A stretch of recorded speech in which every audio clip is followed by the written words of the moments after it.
Shadow's version strikes me as Sonic's version of Radical Train, but lesser.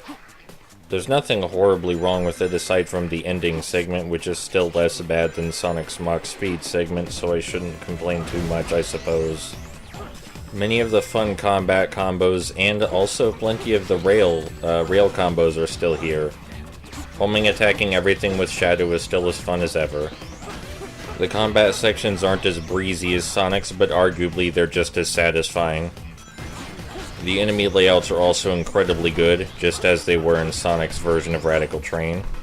And just like in Sonic's version of Radical Train, we need to hit switches to proceed, but this time the switch stops Eggman's train and we need to wail on it briefly. It's a gimmick that wastes a few seconds of the level, but it's not too bothersome.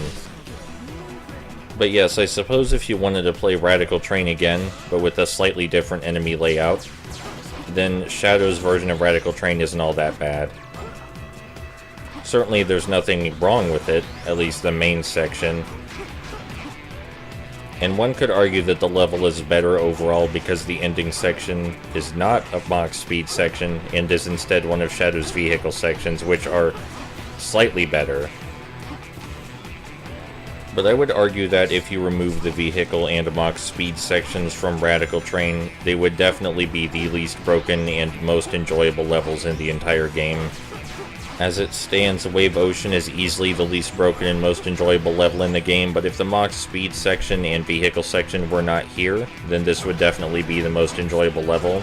The level design is almost perfect and it's almost polished enough for a full release.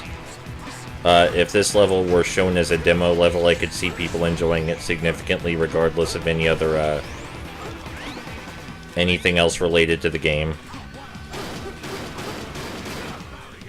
So yeah, it's still good.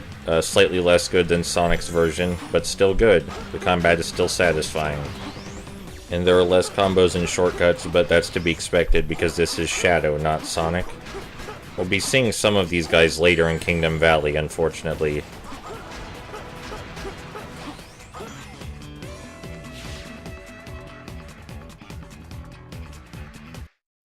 It's time for Shadow's bike section. This section is easy if you know what you're doing, and it's very, very frustrating if you don't know what you're doing.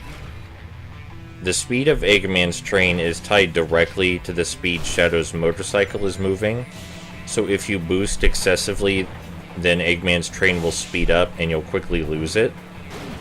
Getting through these train cars is quite the hassle.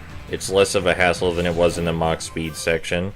And they even provide another motorbike because they presumed that you would lose the one you had. Which is a fair assumption. After we get on this new motorbike, we don't want to boost dash too much because, as I said, the speed of Eggman's train is directly tied to the speed you are moving. We want to get in within firing range of the train and then just keep firing. We don't want to boost again. We just want to keep shooting. And it'll die real fast.